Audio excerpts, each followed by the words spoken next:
Hi folks, I'm Alan Watt and this is Cutting Through the Matrix on October the 9th, 2016. Over the years I've gone into many topics and explained fairly thoroughly, I think, the important ones, the clusters that come under particular topics, clusters of different things, all in one way or another tied together in a cluster to do with control and world control with the big master plan that we're living through. For those who don't really know, we're living through it all the time. And I've shown you with such amazing data that they flood us with, really. I've shown you with their own data, which is so important to give you their own data and to cut out all the extraneous stuff and just leave you the real meat, you might say, to show you how it all works together, this big plan. And many of the topics are very unpleasant, there's no doubt about it, because we've been trained from birth to be, chasing happiness all the time, this thing called happiness. And since the days of Freud, which was a big con in itself, we've been taught that being happy is normal. Being always happy is normal, which is nonsense, because if you're really happy all the time, regardless of circumstances, there's something wrong with you, you see. And we know that too, that's a fact. But today, of course, you're not supposed to look at anything which is negative, meaning unpleasant. Just look at the happy things, all the happy stuff. And you'll find that with a lot of people, when you get into anything that's unpleasant, you'll know right off the bat, if they change the subject into little irrelevant things, little happy things, you see, that don't matter at all, then you know that they don't want to hear unpleasant sides of things, you see. And that's fine, because that's what the world is made up of, those who choose what they want to believe in, what they want to know.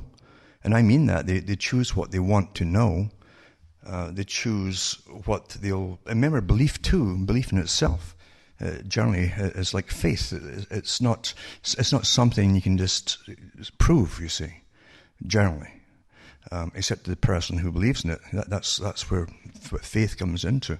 And but most folk out there want either some expert to tell them on the television set with an authority figure. That's what they call them, experts. And they'll generally believe what they're told by authority figures. That's why they're used all the time throughout your whole life to indoctrinate you into the next trend that's been set up by the masters that own the world. And I really mean that. There are masters who pretty well control it all, but they want the total lump sum of everything under the control. That means free will has got to go, you understand. There's many ways to get you to give up free will, and free will has always caused them problems down through a long period of time, because people tend to go to the wall so far and then start fighting back in one way or another, or simply not complying, and then they lose control of you. So since, I'd say, definitely since World War II, we've been controlled globally, mainly in educated countries, of course, where you've got lots of tax money coming in to pay for all the experts that then work with all the TV companies and the culture industry to indoctrinate you, to stop you thinking about your rights or freedoms, or the fact that really anybody with any kind of opinion should be allowed to express it, no matter how crazy it seems to you. That's what freedom is all about, you see. Under the guise of liberalism, you can see that they never tolerate anybody else's opinion except the ones that they tell you to parrot. If you parrot something else, even if it's original, it's from your own mind, that's anathema and it won't be tolerated, you see. So unfortunately, the system which wants to dominate the planet, and even amongst themselves, they say it's for the people's own good. And they really believe they're going to totally dominate the planet by removing your ability to have free will at all. They tried the Pavlovian response techniques for a long time through indoctrination. Self-policing is a big one too, where you're taught to always go along with your peer groups and go with what's the approved opinion on any particular topic and agree with the crowd, or else you're bad. And everybody wants to belong. Therefore, most folks simply adopt the authorized version of whatever they're given. Even when reality is being changed as they go along for them by the teachers or whoever it happens to be, they still go along with it because they want to be accepted. So we're under incredible psychological control and behavioristic control, all well studied over a long period of time and now implemented onto everyone all the time. A good example of that is the creation of self-imagery through electronics, Facebook and all the other techniques that have been put out for you to join up on and put your whole life up online for everyone to see. And people want likes and dislikes and so on. And some folk go to pieces if they get a dislike. Those who are the easiest to re-update with their political correctness will go to pieces if they get a dislike because they haven't been quite dead on with things, you see. And that, again, is a technique that was known a long time ago by the people who were studying behaviorism back in the 1920s and 30s. And that's why George Orwell had his neighbour in prison with him, basically, in Winston. Winston meets his neighbour. And the neighbour, who's a kind of bumbling, nice fella, has been turned in by his daughter, his own daughter, who wears a little uniform, you see, and for thought crime, because he'd said something in his sleep. We're pretty well there, actually, to be honest with you. We really are, even beyond that. But the thing is he's telling Winston in the prison how it happened, how he ended up there in the prison. The neighbour says, Thank God she caught me. It could have been a lot worse. I didn't know I was even doing it myself. So he felt guilty and even possibly mumbling something in his sleep against Big Brother, you see. That's self-policing to the nth degree. And it's the guilt that sets in if they feel that they've really, broken their religious rules, because it's a religion. You see, this whole socialistic, communistic ideal that's put out for all the followers to believe, but for the ones at the top never believe in it themselves. They are the controllers. They're the wild men, as Charles Galton Darwin talks about in his own book. And so if you look at the Middle Ages, for instance, and I'm sure you've all seen the movies of plague periods, for instance, across Europe, and how convoys or sometimes a few monks and followers from the population would go through the streets flagellating themselves with whips and so on and chains, because they were taught that, and the only thing they could imagine then is that all this evil that was happening in the world was their own fault. They'd brought on sin, in other words, to that degree. And you just simply take that picture into the Winston's experience with his neighbour in the prison, and you look upon the general society today, the population, and you'll find the same thing within the population, where literally, if they get a bad comment, negative comments, dislike, they'll go to pieces. They'll go to pieces. Not just the fact that a person, for instance, has hit them with this disapproval, dislike or whatever, but because all the other people who watch their Facebook will now know he's guilty of something, according to one dislike. It's a shaming thing, you see. And it's designed that way for those who haven't a clue what they're actually doing, and there's lots of them out there. It's designed that way. You're being trained all the time, to go along with the crowd. That's what it's about. And believe you me, if someone gave you a negative on anything, you crumble and give up. In your own life, for instance. So it's utter nonsense. If you've got freedom at all, you also got the freedom to be attacked. And there's a lot of Looney Tunes out there too that make a pleasurable life existence by attacking other people. That's how they get their Jolly Rogers, you see. We've all met them when we're younger, at school or somewhere, or university, and you get someone who's always got this scowl on their face, and people are kind of intimidated by them because wherever you see something that's happy or whatever, or put out some good news out there, they're scowling as though you've said something wrong. Like they don't quite approve. And that's a control technique, you see. And once they end up in the computers down the road, there they are, they're disliking everything, just to tick folk off. That's. But they've got the right to do it. You can't start banning this and banning that because you're banning yourself down the road. That's the reason for all this stuff.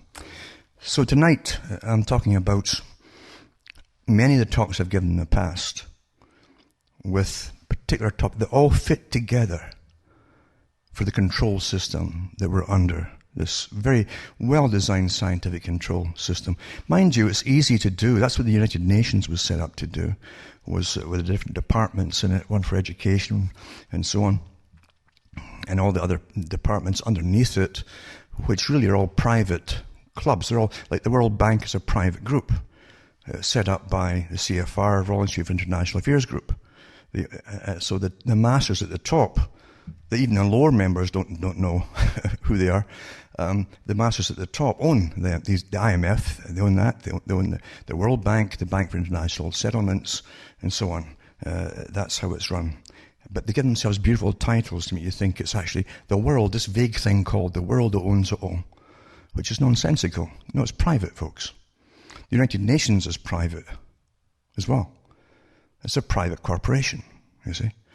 And it's got its own charter and its own plan. And the plan is to take away all the countries' rights and run the world on behalf of their own masters, you see, because they have their masters too. The same masters that want to own the rest of the world by using the tools like the IMF, the Bank for International Settlements, and the World Bank, and the United Nations itself. These are all tools of the masters who own it all and set it up, you see. But they also have world academic organizations to do with, like, world psychiatrists and so on, and world this and world that, all to do with behaviourism and to manipulate you and to then always decide and redecide, depending on the era that you're living in, the particular generation, what's normal, what's not normal, and when to drug certain folk and when not to drug certain people. Everything that makes freedom is under control. That's the bottom line. So much so that the teachers are trained to grab little independent thinkers at school, and especially the males, and make sure that their brains are basically shrunk with the medication they want them to get put on. Then they stop asking all the questions. Questions can be a nuisance to those in authority, obviously. That's why they lie so much through marketing companies. Every governmental department will lie. It uses spokespeople who've got degrees in public relations. Propaganda, that's what that means. They can bend everything to make it sound pleasant. And that leads me up to the talk, which is about total control. There have been attempts in the past to get total control. And for instance, the old Soviet system, or you can call it socialist, Soviet, doesn't make any difference, you see. I always differentiate it just slightly, that the socialist technique is simply the Fabian technique of doing it slower, rather than through a bloodletting revolution. You simply create all the cultural revolutions to change society, that then allows them to alter all the laws and the rules and so on of existence itself for society, you see. So you're going through it, you've been going through it your whole lives. Everything that you stood up against and were taught to protest against was given to you, always for alternate reasons by those who are the masters of rebellion, you might say, and always for an end which you never see. It's something else they have always in mind. You think of the Soviet era, where a small group moved in, well-financed, to lead it all, and agitate behind the scenes, and to get the general population on board for having a revolution. You need numbers, you see. And then once you have revolution through, the same clique at the top live like kings and their descendants for a whole generation, while the rest of the public are just used pretty much like slaves in a sense. So therefore, be careful what you protest or why you're taught to protest it. Anything can be made legitimate in your eyes, in your mind, by what you're given to see. Remember, everything can be doctored, everything. The intention is to get you in a rage or really dissatisfied with something so that you will do the protesting for those behind the scenes and demand the changes which they've already planned, probably before you were even born. So the Soviet system still had to use the terror, Red Terror.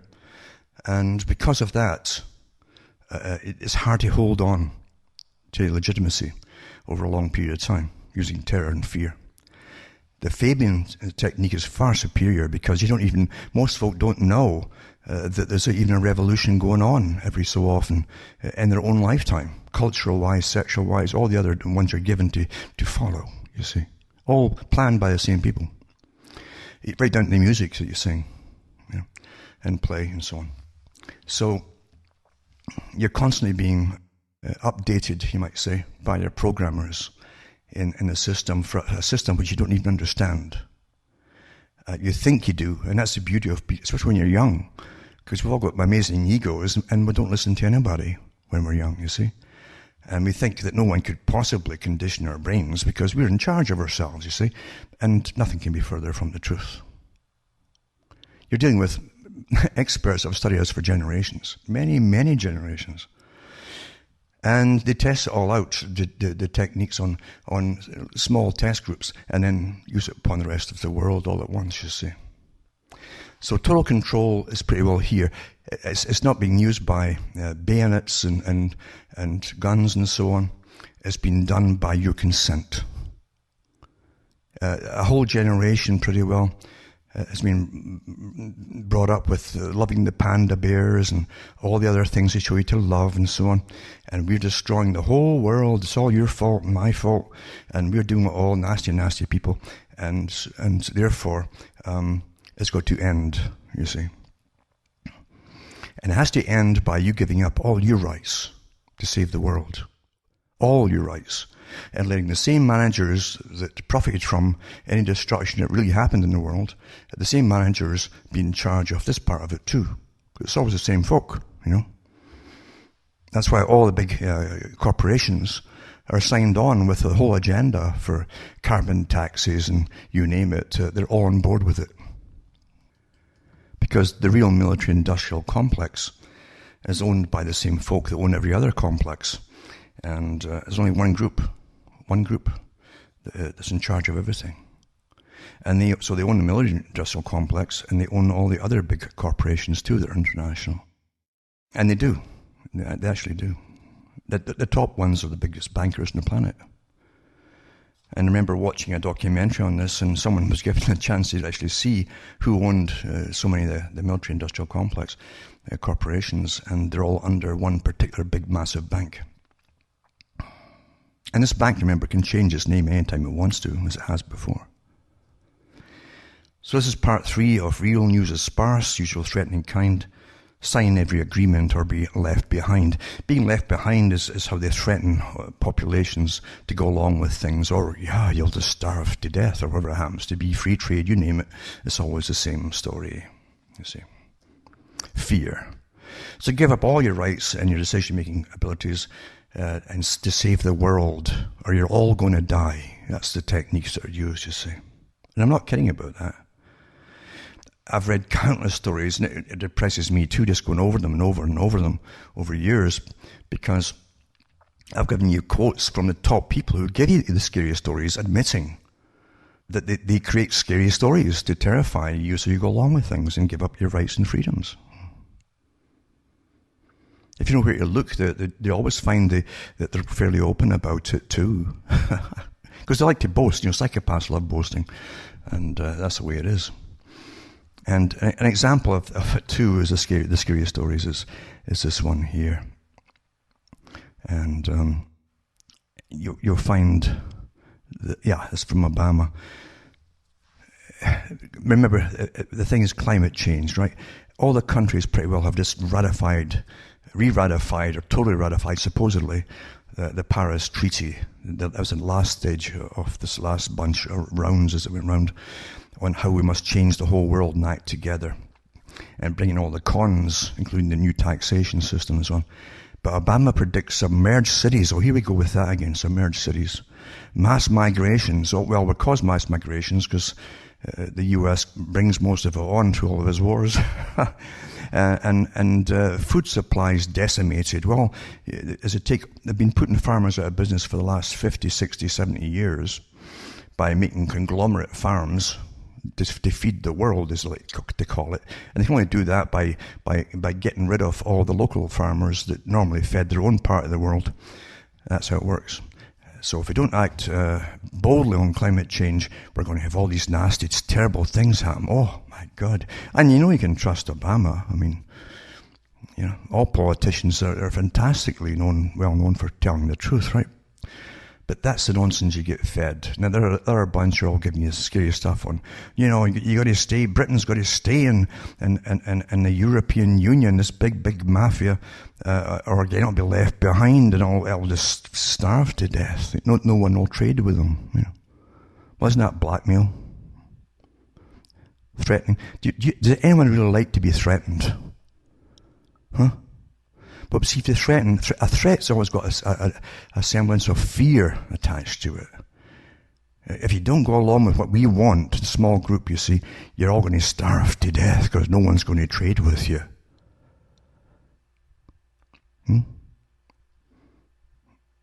So here's the same thing.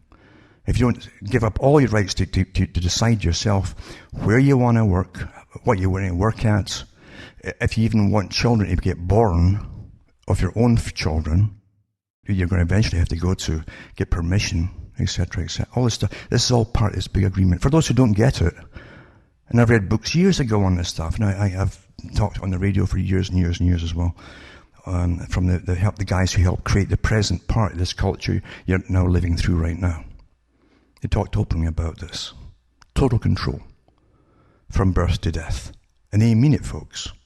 Including the right to kill you off. I'm not kidding about that. So this is quite an important talk. And I'm sure other ones will follow this one, as they always do, after tonight. So let's get going with this one here. With European Union's ratification, the Paris climate deal is to enter into force. Now, they're not giving you lots on the media about this or TV, because they don't want to. They want to give you fiction on TV, you see. And it says here, in a historic move, the European Union endorsed the Paris Agreement on climate change Tuesday, the latest of many governing bodies to do so over the past several weeks. The ratification puts the UN's climate deal on track to propel a global effort to dramatically reduce emission levels over the coming decades. Now, I've gone through, again, there's so much contrary evidence of their pollution or their carbon causing all the problems. Global warming, that's a complete dead issue. It's not even mentioned warming anymore because it fell flat with contrary evidence. But they're sticking to the carbon thing, even though that's debunked as well. But this is what they're using to get it in. If you don't go along, you see, the world's going to collapse. You're all going to die. Ooh, you see. And it says the deal is expected to enter force in 30 days after the EU submits ratification documents, which is expected to do by Friday. And the Paris Accords comes even more quickly than original drafters of the agreement expected, reflecting a significant shift in priorities worldwide towards dealing with climate change. And it's about robbing you blind and take all your rights from you. That's what it's for. Then you can't travel, you see. You can't travel, you'll be causing carbon, and you'll stay in your little areas. And you can't have houses built because it's unsustainable, you see. And yada, rental only. That's the future. And that's what they want to bring into effect. And you've got bank crashes and everything to come yet to. That's all part of the con game, you see. To make you say, yeah, we got to really change the way we've been living. And right away you've got all the experts that pop out to tell you how they must change. Anyway, it says for the climate deal coming into force, at least 55 member states accounting for at least 55% of global emissions had to ratify the agreement. That's a lot of payoffs to get into the right hands, you see. The 55-country mark was surpassed last month, but the percentage of emissions was a little harder to achieve. So again, it gives you little bits on percentages, because they love percentages. Even though it's all bogus, they love percentages. It sounds more official when they give you percentages, doesn't it? So this is their big applaud thing to themselves. It says the United Nations chief Ban Ki-moon, who was president for the EU vote, called the ratification historic, according to Reuters. And on it goes. And then they go away again from moving away from fossil fuels, even though it's not fossils, and back in cleaner energy sources, and so on and so on. Now, without energy, folks, you start to die. Now, I hope you understand that with the restrictions that are coming down the pike, Britain's already been going through them for quite a few years, because it's totally socialist, completely, it's dominated. Britain is gone, as far as Britain used to be. And it's run from the EU still, even with the Brexit and the whole thing. But thousands of old folk die, and disabled folk too, every year there, in their own homes, or even ones they rent, because they can't afford the fuel to keep themselves alive. That's the planned society I'm talking about, folks. It's coming to you very shortly now, very quickly. Because this carbon thing is just total restrictions across the board, and now you can help the cause by helping to kill off more of your own folks at home now too. That's what your leaders have signed you into. Believe you me, I'm not kidding about this. That's how cold and calculating this whole thing is. Nothing to do with climate change. Nothing at all about that. It's about the plans I say that they couldn't quite achieve and hold on to by the old Soviet system is far more efficient doing it scientifically by conning you to go along with it all. You see, willingly. So you'll find this is all the rage right now. It's like a big mocking of the general population as they congratulate each other. All the different groups are well paid to push all the changes. And I'll put a link up to the Paris Agreement, which you can look through yourself as well. And then this one too, climate and environment. And here you go, you see, and the International Monetary Fund, this private club that lends the cash out to different countries, which most of them can't pay back.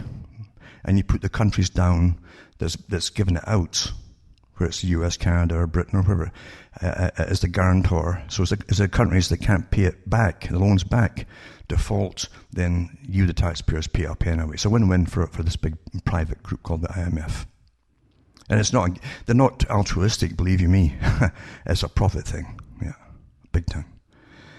But it says stabilizing atmospheric concentrations of greenhouse gases. I'll put a link up tonight too to do with the hoax of greenhouse gases that came out back in the 90s, I think, 1990s.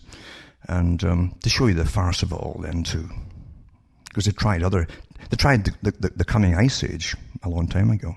Then the coming warming age, and then now they call it greenhouse gases. Most of the greenhouse gases is water vapor, for those who don't know it. Always has been.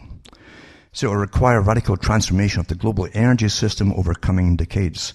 Fiscal instruments, as carbon taxes or similar, are the most effective policies for reflecting environmental costs and energy prices and promoting development of cleaner technologies. So there you go, taxation, you see.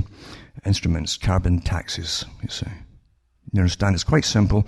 They always want to, all your money is when you go to pay carbon taxes and energy taxes and a whole bunch of other fancy names for the same thing.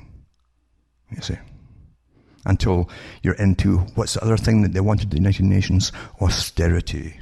I've talked about this so many times. I'll probably talk about it in my sleep, I bet you. But it's all planned out this way. All planned out. Remember what they even said? They looked at for the Club of Rome that was given the task, the big think tank that was given the task of finding a reason to basically disempower all the peoples of the world. From making their own decisions for money and heating them, everything. And they looked for something like a war situation, you see. Something like a war.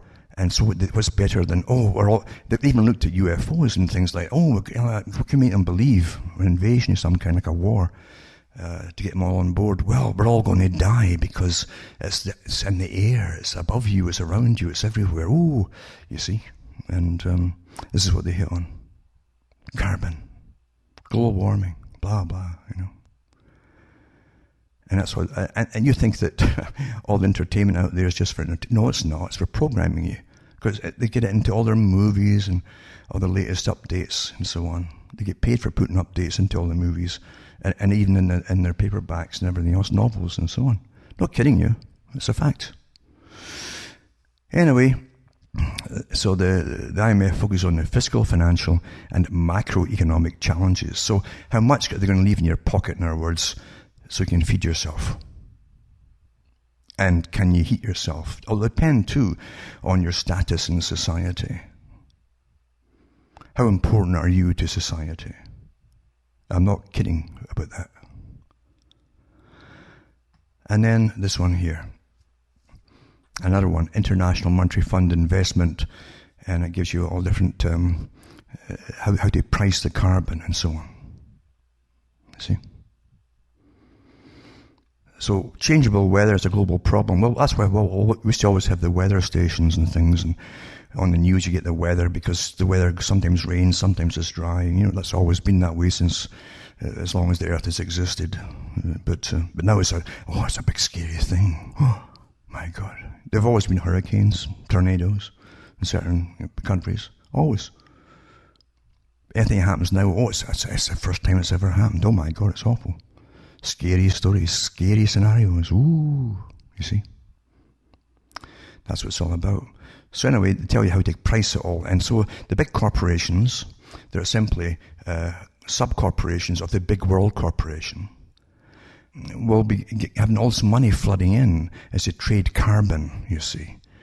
All bags of nothing, you might say. You've got to imagine even the bag, you see, because you can't imagine lots of nothing without something around it, like a paper bag or something. So lots of nothings are going to trade and make a fortune off it all. Another con, great, fantastic con, isn't it? Yeah.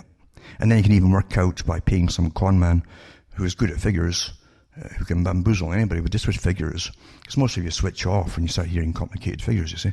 That's why they use these techniques to make you switch off and to leave it to the experts. And he'll estimate how much carbon they've saved you as they plunder you. It's beautiful, isn't it? You can't lose. It's beautiful, beautiful. And another one on pricing carbon. There's quite a few on pricing carbon. And it's like pricing carbon for dummies, you might say, from the World Bank. Again, part of that private club.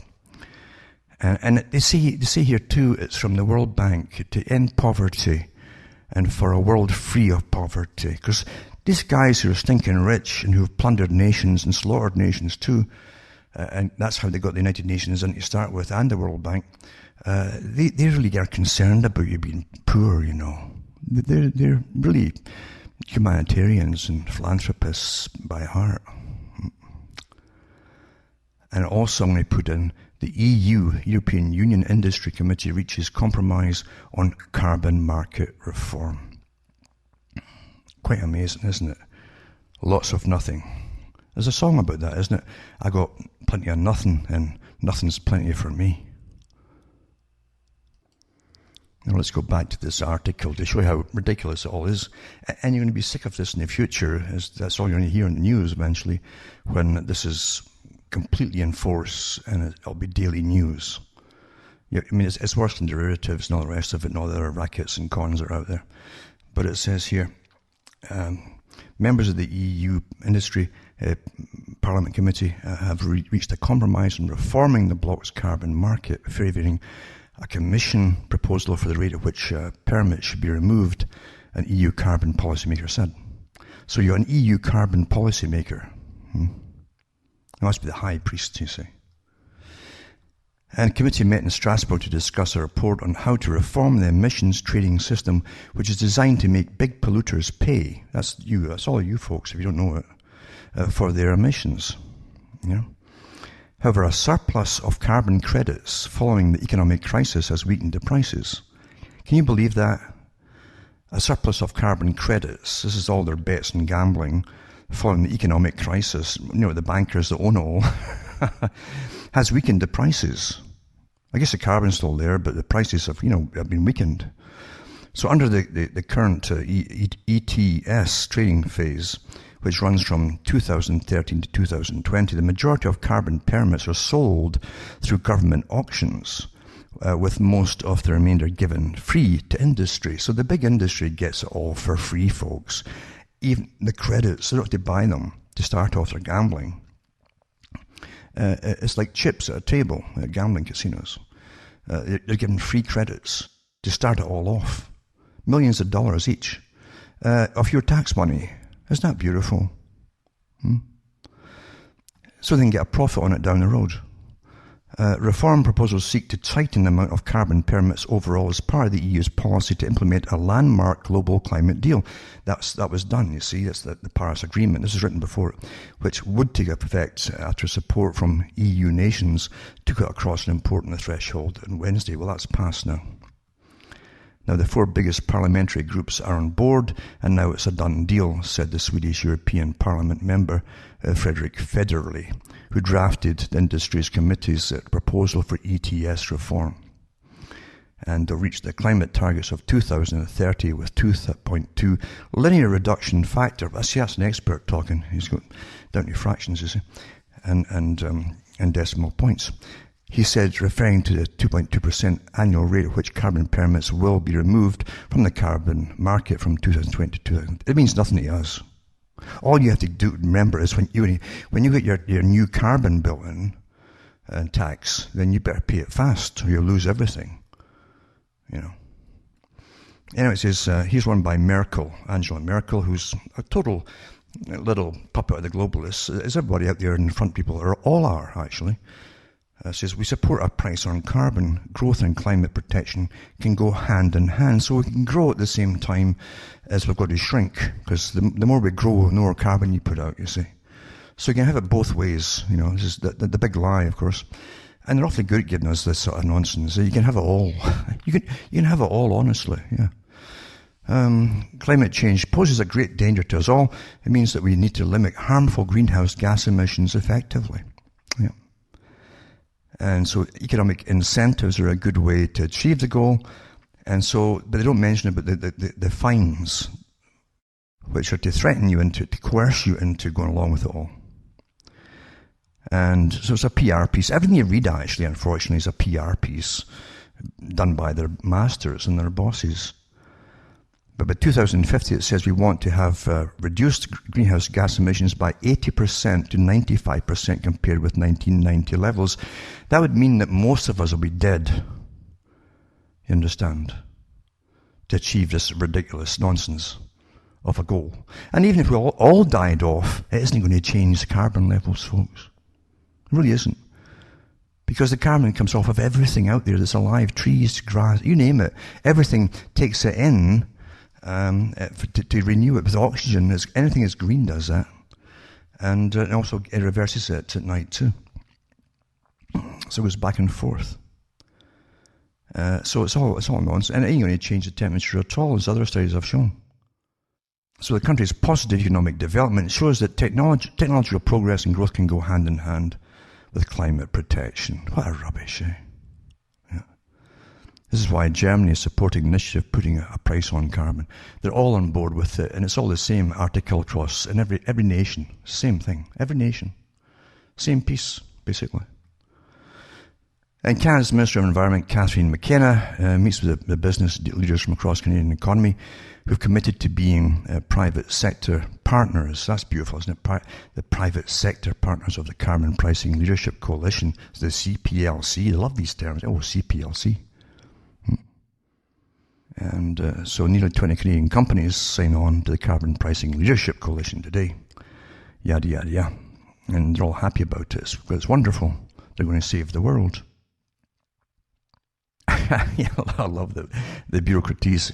It says the move, which marks the largest number of companies joining the CPLC at one time, was welcomed by Fike Sidbesma, CEO of Royal DSM and co-chair of the CPLC. Isn't that wonderful? Right. And the World Bank Group Senior Director for Climate Change, John Room, has said the move illustrates growing momentum to deliver on countries' national plans to bring down emissions, etc., etc. So it's wonderful, wonderful, it's going to save the world, and it's all happy, happy, and yada, yada, yada, etc., etc., etc., as we basically will be forbidden to heat ourselves, is to start with one type of fuel, then, and it's a great for the big corporations at the top that run the world, you see, because eventually they'll only allow certain things to heat yourself with, which they own the raw resources of, you see. This monopoly. Remember, everything in this world is monopoly men at the top, all belonging to the one club. And that's how it all runs, isn't it?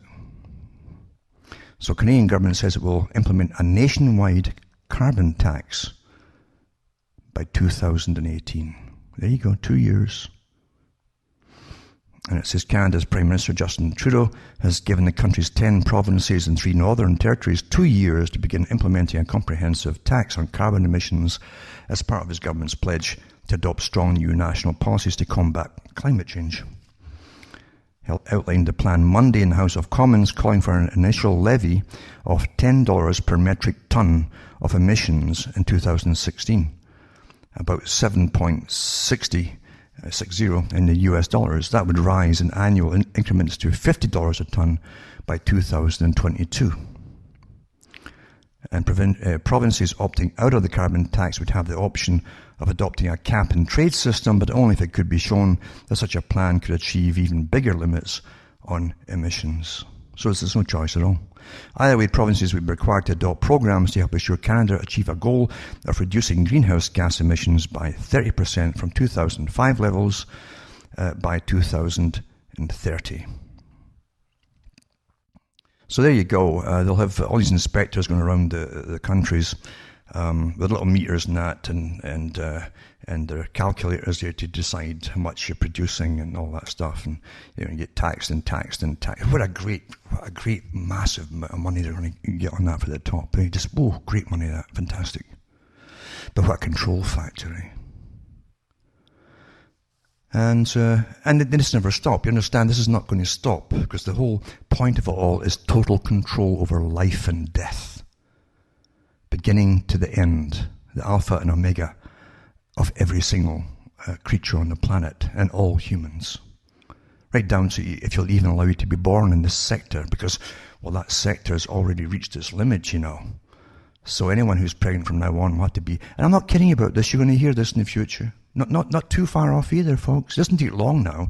Once you're in flux with all things that are normal out the window and a constant change, once you're in that stage, they can change it and change it with such rapidity, you see, because there's nothing normal to compare anything to.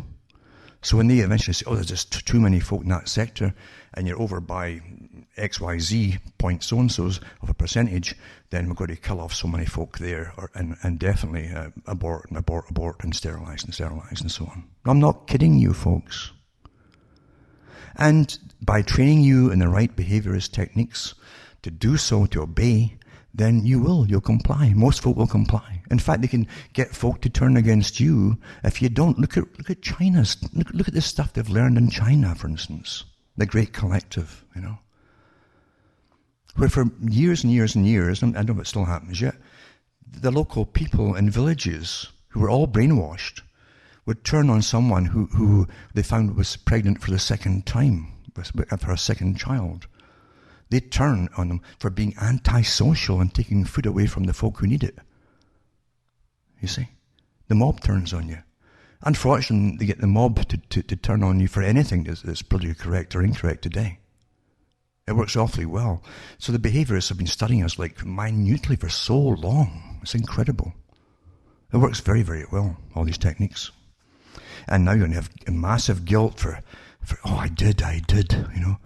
I when my hands turned blue, and they'll give you the date that your fingers were turning blue and a couple of them dropped off, I turned on the heater for an extra 5 minutes, and bang, you know. Fine right away. Aren't you guilty? You'd be shamed. Oh, I'm sorry. And you'd be so sorry that you'll give yourself your sentence. You'll walk into the snow and freeze to death. That's what you punish yourself by. You're a good citizen. You think I'm kidding, don't you? I'm not. Many things that I talked about many years ago have all happened. They've all happened. things you laugh about at the time, but it's all happened. And the Agenda 2030 is only part of that. Now, it's a whole century plan here, for 1 century. Agenda 21 for the 21st century is all part of this whole carbon thing and all the rest of it. And so you'll have no private vehicles by the end of it. That's in there. It'll be essential vehicles only. And many other things too. It's all in it. They never change their plans. Remember, your whole life has been scheduled and you've gone along with it all. It's easier to go along, isn't it? Now, here is what else Mr. Trudeau said about climate change. There's no hiding from climate change, he said in his announcement. It's real and it's everywhere. And what we can do is make a real and honest effort to protect the health of our environment, and with it the health of all Canadians. Right? Sounds nice. That sounds nice. You know? And I've already read the articles before about previous politicians in Canada who talked about the con of it all. They were all going along with it, years ago. It was a great con to so-called redistribute wealth. The old Soviet idea, which wasn't Soviet at all either, is to take the money off you, it means, and give it to the ones who have already own it all. That's what it really means. But here's another side of this thing too. Now, and I'm not kidding about this, folks. Everything that happens is done with a wonderful, caring, persuasive technique, you see. That's how things are done. Isn't that wonderful? And the whole technique is to make you just volunteer to give up everything. And to be good, you see. Remember, good can be redefined all the time. It always is, actually, isn't it? By those who own the world, the masters, you see. Anyway, it says here, this ties in with this last one. The health of Canadians, the health of any country for that matter. It says, the past summer, 3 elderly members of my summer parish in rural Quebec, Canada, received a diagnosis of cancer at the local hospital, a small town facility an hour's drive from cosmopolitan Ottawa, and even further from hypersecular Montreal. Yet after the diagnosis had been delivered, the first question each of these people was asked was, do you wish to be euthanized? This is not future, this is now. It says this is what the new Canadian euthanasia regime has accomplished in just a few months, because they passed a law here this year, you see. It's put euthanasia at the top of the menu of options proposed to the gravely ill. Then there's Belgium, where, as reported on NR's October 10th print issue, a minor was recently euthanized by lethal injection. You might think that with the suburbs of Brussels having become the de facto capital of the ISIS caliphate, Euro subdivision, and a birth rate so far below replacement level that native Belgians will soon be a rare anthropological specimen, the good burghers of Flanders and Wallonia would have something better to do than hasten the deaths of teenagers, even when the teenagers in their distress request that. But if you thought that, then, as Richard Nixon famously said, that would be wrong. The more upmot about all this lethality masquerading as compassion, however, is far from the quotable quotes of another Richard John Newhouse, who famously said of the morally egregious and its relationship to law, what is permitted will eventually become obligatory. Remember that, folks. Always is with this agenda. Canada isn't quite there yet, nor is Belgium, but they're well on their way, not least because their single-payer healthcare systems will increasingly find euthanasia cost-effective, and that's the key, folks, as well, you see. Yeah, we can afford wars, we can afford to build corporations, factories across the third world on behalf of the corporations. They get it for pretty well nothing, and the cheap labour goes with it, but we can't afford healthcare back home, yeah? But they care so much. Are you really in misery? Why take this pill? It only costs 5 cents, whereas treating you might cost a lot more. Anyway, so, and because the arts of Pain relief combined with human support will atrophy in those countries as the easy way out becomes, well, easier and easier, you see. The citizens of Colorado might wish to keep all this in mind when they vote this November 8th on Proposition 106, the Colorado End-of-Life Options Act. Do you think this is all coming together at the same time by coincidence? Do you really think that, folks? Do you? Huh? Nothing in media is coincidence. That's how well we're controlled. It says, the language deployed by supporters of Proposition 106 is appropriately duplicitous. Is that with the provision of death-dealing medication to a patient is described as another form of palliative care. So killing you is now just palliative, you see. Then it gets worse. An adult, according to the proposition, is anyone over 18. It says, vote, kill yourself, but don't drink. The diagnosis of terminal illness might be attested by 2 physicians, but the language of the proposition is to loosely draw that. In the case of a pancreatic cancer patient, the certifying physicians could be a proctologist and an ear, nose, throat specialist of easy conscience. Similarly, the patient's mental capacity to make the decision to kill himself must be attested by the attending and consulting physicians, and not, as one might reasonably assume, by a trained mental health professional. So this is all these arguments were discussed when they started the whole thing in Holland, for instance, and now it's here, you see. And I think in Holland, if you just feel a bit down here, you had a bad hair day, you can pretty well go forward as a teenager and say end it all. And things like that. I mean, it's getting to that stage, you see. And it says, perhaps most weirdly and chillingly of all, the dying medication must be self-administered, meaning no medical professional of any sort would be present when the patient self-euthanized. So it's to make it easier, you see. They'll prescribe it all, they'll supply it all for you.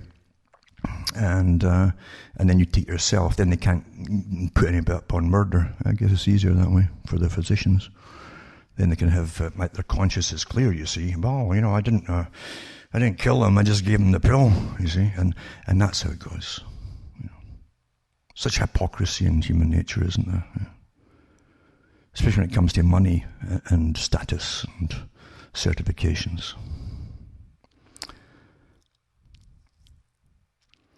So that's where we are, folks. You're in all this, and this whole con of carbon and atmospheric this and that and the other and greenhouse gas is all the technique, the substitute form of Soviet-style revolution, Bolshevik-style revolution. It's basically the same thing done with your compliance. You see, your passive belief and compliance. What a fantastic way to do it, eh? Convince you all that you're to blame. And now you got to pay, and probably die off faster depending on your status. Or even not get born at all. Because lots of committees are going to spring up all over the place to decide your population amounts, who should be allowed to have children, and who shouldn't, you see. And does the society in that area need another general work labourer, for instance? Or blah, blah, blah. I mean, this is all part of it, for those who don't quite get it. Very old plan.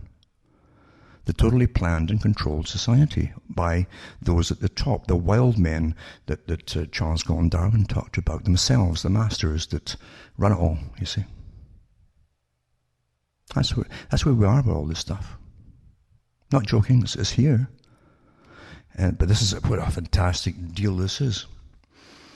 And also, I'm going to go into a few other articles I'll just touch on here, where the provinces across Canada stand on carbon taxes, how much. The Pentagon, to show you how everything's a racket and a con, all your reality is. The Pentagon paid a public relations firm $540 million to make fake terrorist videos. And they paid a UK firm to do it for them, you see. The firm was called Bell Pottinger, known for its array of controversial clients, including the Saudi government and Chilean dictator Augusto Pinochet's foundation, worked with the US military to create the propaganda in a secretive operation. You think everything comes across the box is real? Everything you watch and you enjoy is full of indoctrinations. Well, quite some, eh? I'll also put in Netherlands sees sharp increase in people choosing euthanasia due to mental health problems. Now, if you think life can be tough right now, and for a lot of folk it really is bad, a lot of people, and for poverty and everyone else, it's nothing to what's going to be forced upon so many more by pushing austerity down your throat, by taking all the money from you. And then you'll all maybe wish, and I don't mean that, you might just wish when things get that bad that you only take to get the euthanasia. They can drive you to anything, believe you me. So the Netherlands sees sharp increase in people choosing euthanasia due to mental health problems. You know, these things are just too bad, I just can't stand it anymore, yada, yada, yada. And that's it. That's good enough for them. Yeah. Yeah. See, society, we are the business. The whole of society is the business. All wealth comes from the people and your labor, doesn't it? But now they want to make more and more profits and less problems, you see. And if you're problematic, they can't just take money off you through taxes, especially if you're disabled, through mental health or any other health for that matter. Let's just bump off the folk. And that's where it's all going. And I'm not kidding you, that's where it's all designed to go. And that's your scientific society. Yep. And one last article, the Bill and Melinda Gates Foundation has announced that it is backing a Massachusetts biotech company that's developing an implantable contraceptive that can be activated and deactivated by the user, MIT Technology Review reports. Now, it also means that the authorities, if that's implanted, can then switch it either way as they want as well. Right? It's inserted into the arm and it releases the hormone progesterone. You understand where all these chips are going? Why they're there? Doesn't it all start tying together for you?